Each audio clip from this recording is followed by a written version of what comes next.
Bonjour à toutes et à tous, bienvenue dans cette nouvelle édition de notre programme, qui est notre première édition de l'année 2026. Et pour cette occasion, je tiens à vous présenter mes meilleurs vœux pour cette année. Aujourd'hui, nous avons l'honneur d'accueillir Madame Nadia Turki, qui est une ancienne fonctionnaire internationale. Madame Nadia a parcouru de nombreux pays africains en tant qu'administratrice de programme, puis chef d'équipe et d'unité. Madame Nadia, bonjour. Bonjour. Pouvez-vous nous parler de vous, de votre parcours politique et citoyen? Oui, je peux effectivement vous parler de moi. Permettez-moi d'abord de vous présenter moi aussi mes meilleurs vœux pour cette nouvelle année et vous remercier aussi de cette invitation à venir échanger avec vous sur mon parcours.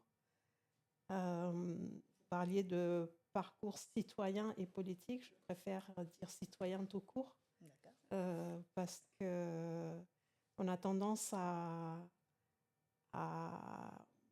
penser que l'engagement politique, c'est pour faire une carrière dans la politique, alors que ce n'est pas mon objectif. Moi, c'est vraiment un engagement citoyen pour contribuer à des changements dans le pays. Donc, en ce qui me concerne, je dirais que j'ai un peu ça dans mon ADN, parce que j'ai grandi dans une famille de gens qui étaient investis dans le développement du pays et qui étaient soucieux du progrès et plus de justice sociale dans le pays. Donc j'ai grandi dans cet environnement. Par la suite, quand j'ai fini mes études et que je suis rentrée aux Comores, j'ai commencé à travailler pour le programme des Nations Unies pour le développement. Donc quand on travaille dans ce type d'organisme, on touche vraiment de près les questions de développement, les questions sociales et notamment là où il y a le plus de besoins, parce qu'on va vraiment vers les communautés les plus vulnérables, vers les parties du pays qui sont le plus touchées par le sous-développement. Et personnellement, j'ai toujours été très sensible aux questions de justice sociale, aux questions des inégalités, et le fait aussi d'évoluer professionnellement dans ces thématiques-là, ça m'a encore plus permis de m'imbiber de ces thématiques et d'essayer toujours dans mon parcours, d'essayer d'aller vers des solutions. Donc c'est un peu ça. Donc là maintenant, je ne suis plus dans le système des Nations Unies comme j'ai eu à travailler pendant 25 ans, mais je travaille comme consultante indépendante, mais toujours dans le même domaine. Je me suis plus tournée vers les questions de gouvernance, qui ont été un peu l'essentiel de mes activités sur les 10 dernières années de ma carrière. Et voilà, donc je continue toujours sur cette lancée. Je suis également très active dans le milieu associatif, parce que je pense que la société civile mérite d'être renforcée, d'être appuyée dans ses efforts pour jouer vraiment le rôle de contre-pouvoir dans la société. Et d'ailleurs, à ce titre, j'aimerais vraiment qu'on comprenne vraiment le rôle de la société civile. Parce que quand on dit que la société civile doit jouer un rôle de contre-pouvoir, ce n'est pas forcément contre le pouvoir, mais c'est vraiment de jouer un rôle de gendarme pour tirer la sonnette d'alarme quand il y a des déviations, pouvoir porter aussi les revendications de la population à plus haut niveau, parce qu'on a le sentiment, et ce n'est pas que aux Comores, qu'une fois que les personnes sont au pouvoir, elles sont un peu déconnectées de la réalité. Et je pense que la société civile a un rôle à jouer justement pour rappeler les problématiques qui justifient d'ailleurs l'engagement politique et qui justifient la prise de pouvoir par certains, puisque normalement on accède à des positions de gouvernants pour pouvoir apporter des solutions aux problèmes des citoyens. Et malheureusement, ce n'est pas toujours le cas. Et c'est important qu'il y ait une société civile forte et engagée qui rappelle justement ces obligations. D'accord. Vous avez vécu au Sénégal, en Côte d'Ivoire et en République démocratique du Congo. Ma question, que retenez-vous de la gouvernance en Afrique? Oh, la gouvernance en Afrique, c'est un vaste sujet. Je dirais que c'est déjà la problématique prioritaire, en tout cas en ce qui concerne l'Afrique francophone. Je pense que l'Afrique anglophone a déjà dépassé un certain niveau de problème par rapport aux questions de gouvernance, même si tout n'est pas rose, mais les pays francophones sont encore plus en arrière. Et alors, quand on parle de gouvernance, on parle de différentes thématiques, parce que la gouvernance, ça va des questions de sécurité, aux questions d'état de droit,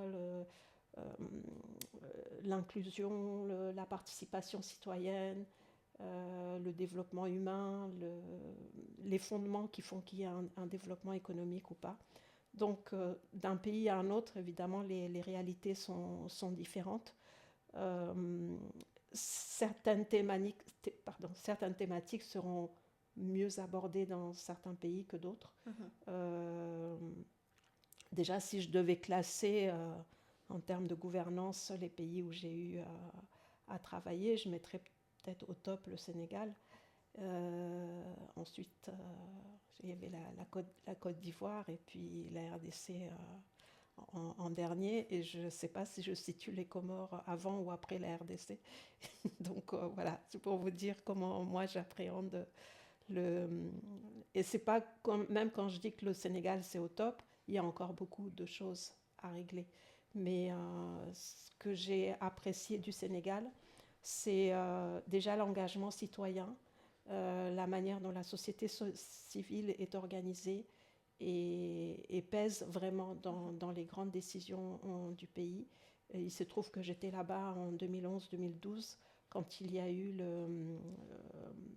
déjà la montée du mouvement Y en a marre, qui est d'abord né d'un mécontentement populaire par rapport aux questions d'énergie, et qui ensuite a commencé à aborder d'autres thématiques, dont au moment où le président Wade a voulu modifier la Constitution pour pouvoir installer son fils.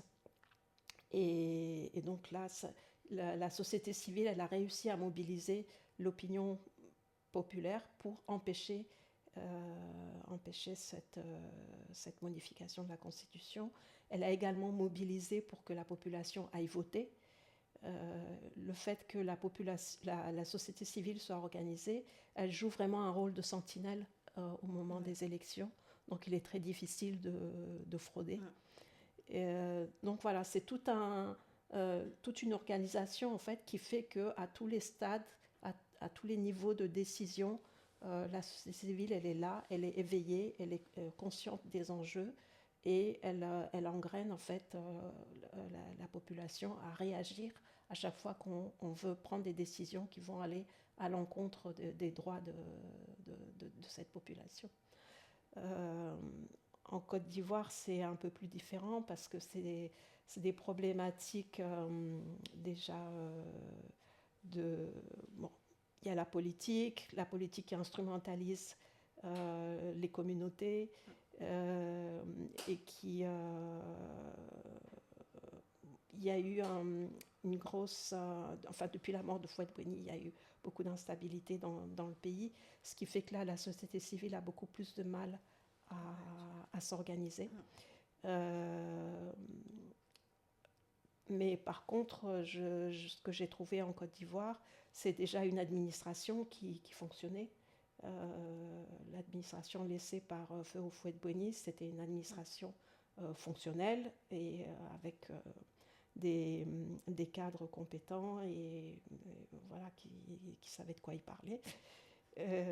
Donc, ce qui fait que malgré les soubresauts politiques, mais quand l'administration fonctionne, ça permet aussi à l'économie de fonctionner. Donc il y a des choses aussi positives qu'on peut voir dans des pays malgré d'autres difficultés qui se sont posées. Au Congo, ça ressemble beaucoup au Comores, à RDC. Je ne sais pas si c'est la culture bantoue qui fait que j'y ai retrouvé beaucoup de similitudes. J'essaie de trouver un mot correct pour décrire ce que j'y ai vu, je dirais que le mot correct, c'est le désordre. Donc, le désordre dans tous les sens et le manque de vision, le manque de sérieux dans tout. Alors après, il y a des historiques particuliers qui peuvent expliquer l'histoire de la colonisation au Congo. C'est quelque chose d'absolument affreux et qui a vraiment déstructuré la conscience des Congolais. Et je pense que voilà, il y a un peu de mal à recréer un nouveau citoyen, comme ça a été l'ambition au Sénégal, de créer une citoyenneté qui soit vraiment engagée. Quand un pays est complètement à la merci des puissances qui profitent de ses ressources, c'est difficile en tant qu'individu voilà, de penser son pays et de pouvoir s'organiser en conséquence. Voilà, donc je pourrais en parler pendant des heures. Mais Et après avoir parcouru le continent, j'aimerais savoir quelle est votre approche du développement et de la bonne gouvernance. Alors, mon approche du développement et de la bonne gouvernance, c'est une bonne question. Je dirais que je pense déjà, il ne peut pas y avoir de développement s'il n'y a pas de bonne gouvernance. Ça, c'est un fait. Et qu'est-ce qu'on entend par bonne gouvernance? C'est, pour parler très simplement, c'est le bon fonctionnement des institutions. Donc, ça veut dire se fixer des règles, les respecter, bien évidemment, mettre les compétences là où il faut, faire en sorte que les bénéficiaires puissent exprimer leurs besoins et puissent s'exprimer sur la manière dont se fait le développement dans le pays, si ça répond vraiment à leurs attentes, pour pouvoir faire les ajustements nécessaires quand ça ne va pas. C'est créer les conditions pour que tous les citoyens aient les mêmes chances par l'éducation, par la santé, après, c'est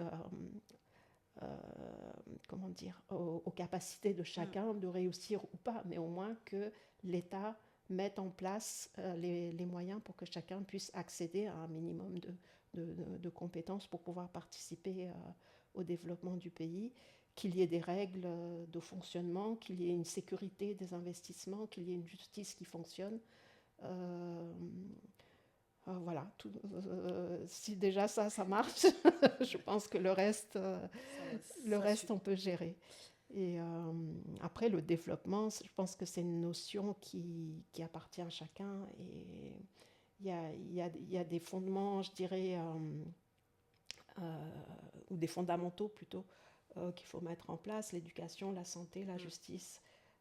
Puis après, le reste, la manière dont on veut faire évoluer sa société, après ça, c'est à discuter. Vous avez évalué la capacité d'absorption des Comores. Et pour vous, ce n'est pas contradictoire de ne pas absorber l'aide qui est destinée au pays? Alors, quand on parle de capacité d'absorption, c'est la manière dont le pays va pouvoir utiliser les ressources qu'elle reçoit à travers l'aide au développement ou la coopération de manière générale. On a un problème aux Comores, mais c'est un problème récurrent dans beaucoup de pays africains.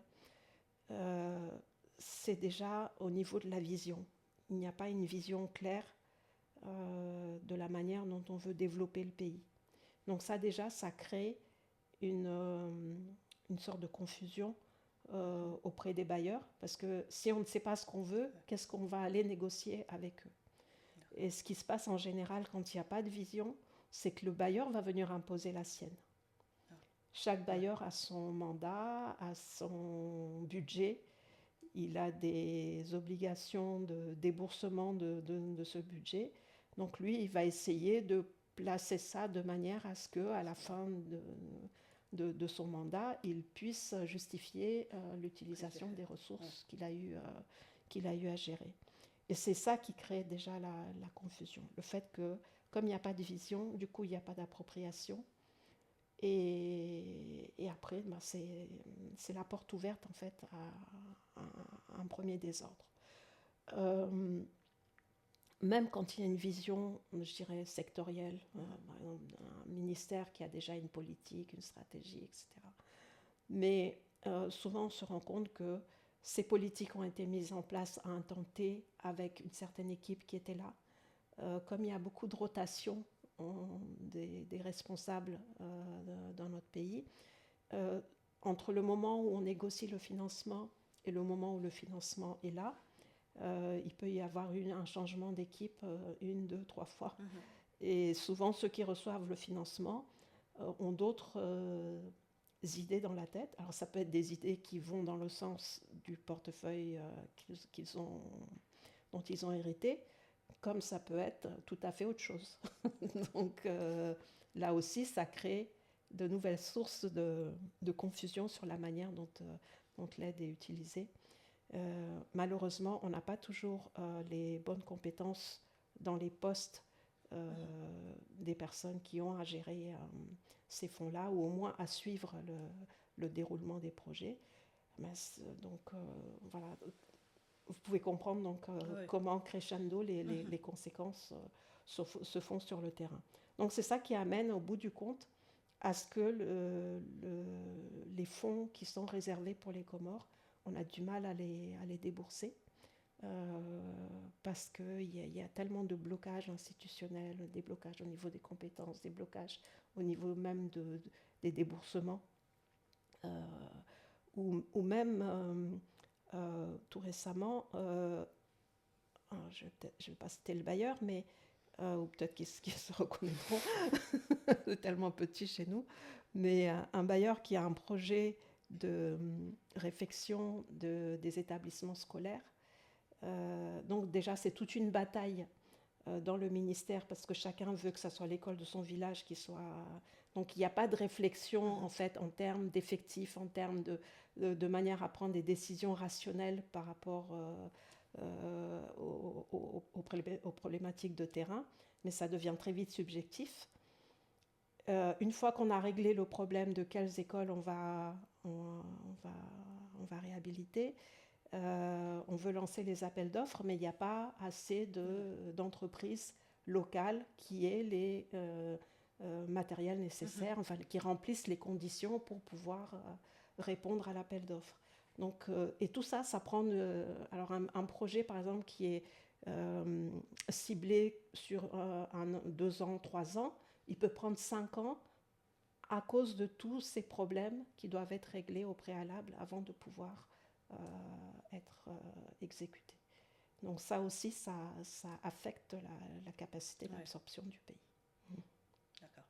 Je vais rebondir sur ce que vous avez dit par rapport à l'enseignement. Et on entend souvent dire que les Comores ne valorisent pas l'enseignement professionnel, alors qu'on se rend compte qu'il y a un manque de main-d'œuvre dans ce domaine. Selon vous, c'est quoi le problème et pourquoi? La réponse, elle est dans la question. C'est que, effectivement, l'enseignement professionnel est dévalorisé. Ça, je pense que c'est quelque chose qu'on a hérité des Français, puisqu'en France, c'est un peu pareil. Les métiers manuels sont toujours considérés comme moins valorisants que les métiers intellectuels. Contrairement à d'autres pays, même comme l'Allemagne ou le Royaume-Uni, où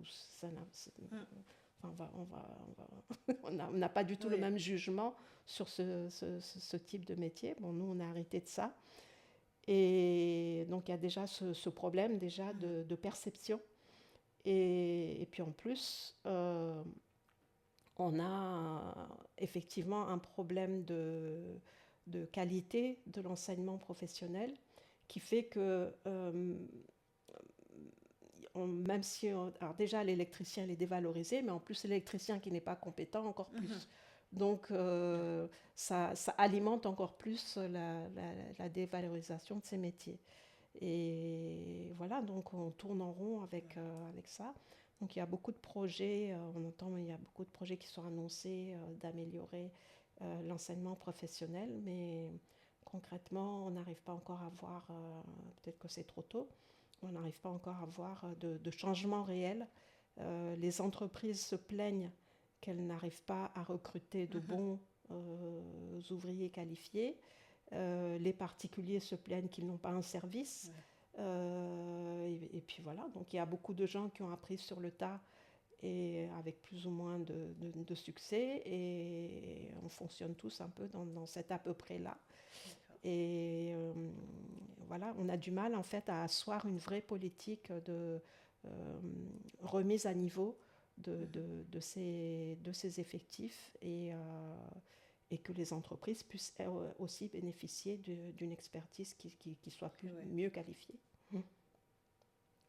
Et pensez-vous, selon vous, comment remédier à tout ça? Comment trouver une solution pour avoir un équilibre?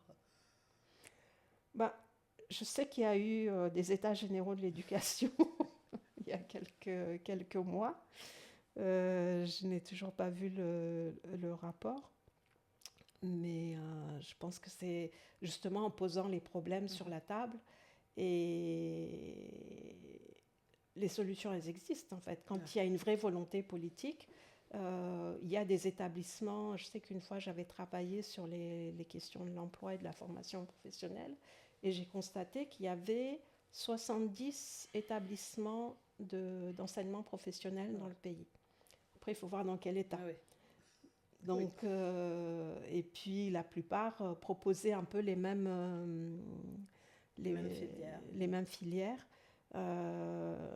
Donc, je pense que c'est mettre les problèmes sur la table, et puis aussi mettre autour de la table tous les acteurs. C'est pas uniquement ceux de l'éducation qui doivent traiter ces questions-là, mais il y a aussi le secteur privé qui va être le premier employeur, les associations de consommateurs. Et voilà, c'est tout ce microcosme qui doit pouvoir se retrouver pour pouvoir poser les problèmes et trouver les solutions. Les solutions se trouvent quand on est tous de bonne foi et qu'on veut vraiment arriver à régler le problème. Ça ne doit pas être compliqué. Mais c'est juste une question d'organisation et de discipline après. Ceux qui vous ont connu, qui ont suivi votre parcours, savent que votre engagement politique vous a causé des ennuis. Souhaitez-vous revenir à ce sujet? Je ne sais pas trop comment en parler.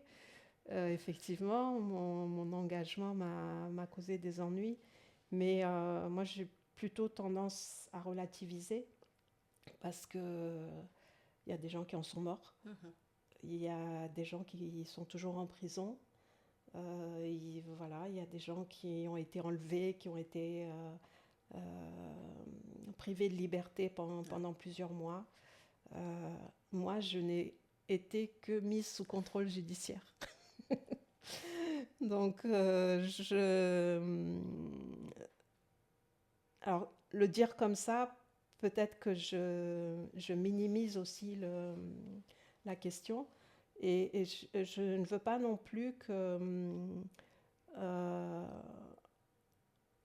qu'on pense que l'engagement, justement l'engagement citoyen ou l'engagement politique, doit forcément mener à des sanctions judiciaires.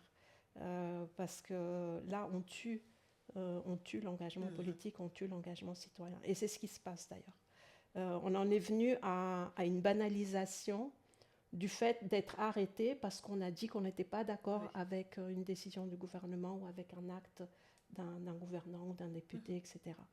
Et c'est ça qui n'est pas normal en fait. Donc je pense qu'à chaque fois qu'on a l'occasion de le dire, il faut le rappeler, que la liberté d'expression, la liberté de penser, la liberté d'opinion, ce ne sont pas des vains mots, c'est des principes et des valeurs qui sont déjà inscrits dans notre Constitution, qui sont dans la Charte des droits de l'homme. Et que, voilà, donc on doit toujours le rappeler parce que ce n'est pas du tout évident chez nous. Quand on ne va pas dans le sens de ce que fait le gouvernement, Ouais. on est tout de suite mis dans une catégorie de délinquants ou de terroristes. Ouais.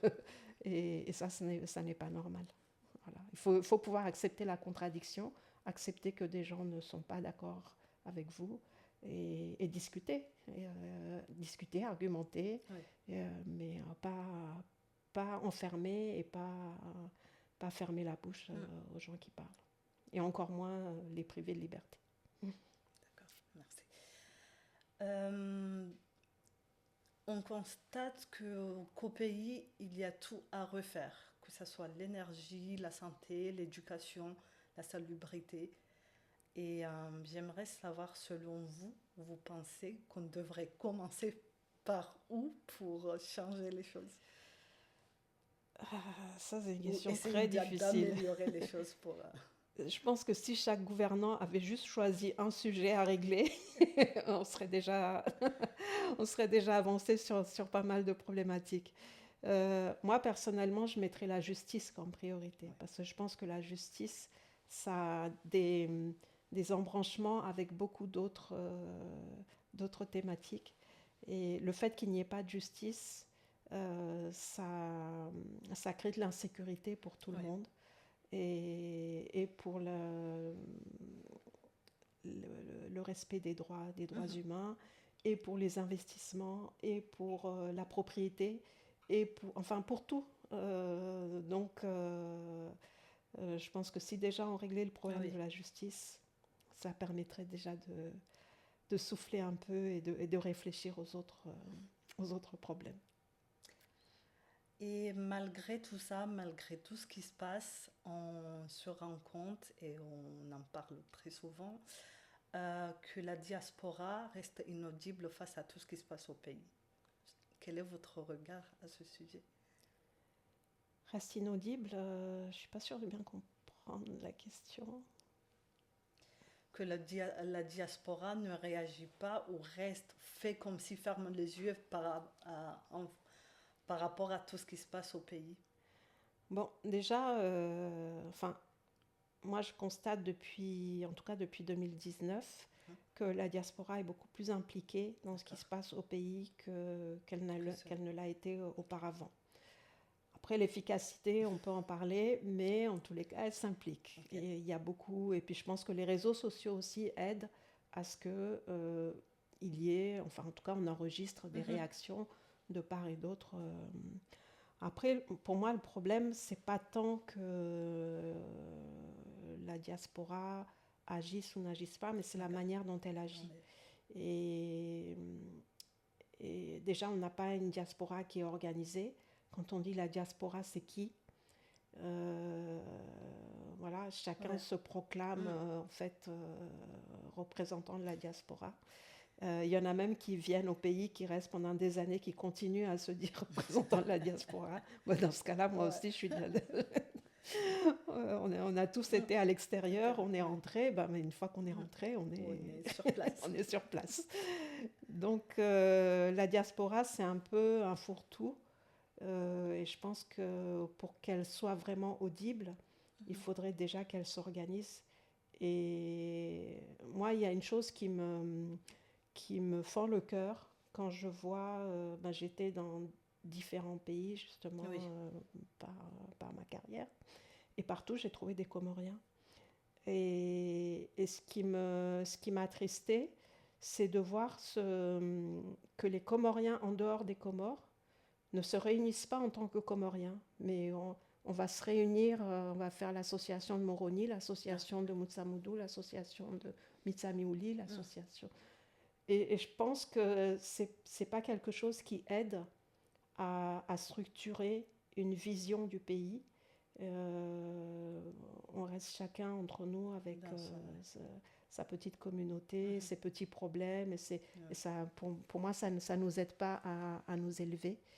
Et voilà, donc j'espère que la nouvelle génération va surmonter cet écueil et que justement l'implication que l'on voit depuis 2019 va susciter des vocations de rassembler davantage cette diaspora et de l'organiser mieux pour qu'elle représente vraiment un poids dans la société. D'accord. En tant que femme comorienne, comment vous trouvez la place de la femme au sein de la société? Vous trouvez qu'il y ait d'amélioration ou plutôt une régression de sa place dans la société? Personnellement, je vois un recul. En tout cas, dans la lutte pour l'émancipation des femmes, je pense qu'il y a eu des figures qui se sont révélées dans les années 70, 80, 90. Et puis, il y a eu comme un coup d'arrêt, je ne sais pas comment on peut appeler ça, mais pourtant, il y a de plus en plus de femmes qui étudient, qui travaillent, mais il y a comme un plafond de verre qui est toujours compliqué à percer. Et il y a, je vois un recul, il y a comme une espèce de résignation des femmes, ou une peur. Dans certains cas, c'est de la résignation, dans un autre cas, c'est de la peur, parce que tout de suite, dès qu'une femme essaye justement de s'émanciper, elle est vite pointée du doigt, et tout ça n'est pas très facile à porter, ça je l'entends. Mais en même temps, je trouve qu'il y a quand même des facteurs d'espoir, parce que je vois de plus en plus de jeunes femmes qui essayent justement de contourner ces difficultés et qui s'affirment de plus en plus. Donc, à voir. Mais je dirais que c'est monté, c'est descendu. Oui. Maintenant, voilà. Merci. Pour conclure cette émission, je vais la conclure avec une question. Le message que vous aimeriez adresser aux jeunes filles? De continuer à occuper les espaces, de croire en elles, et de continuer à avancer, de se battre, de ne pas se laisser intimider par la pression qui est exercée par ceux qui ne voient pas d'un bon œil l'émancipation de la femme. Merci à Madame Nadia, merci chers auditeurs et auditrices. Ainsi prend fin notre édition du jour et je vous remercie pour le soutien que vous nous donnez au quotidien et je vous dis à très bientôt pour une prochaine édition. Merci beaucoup, au revoir.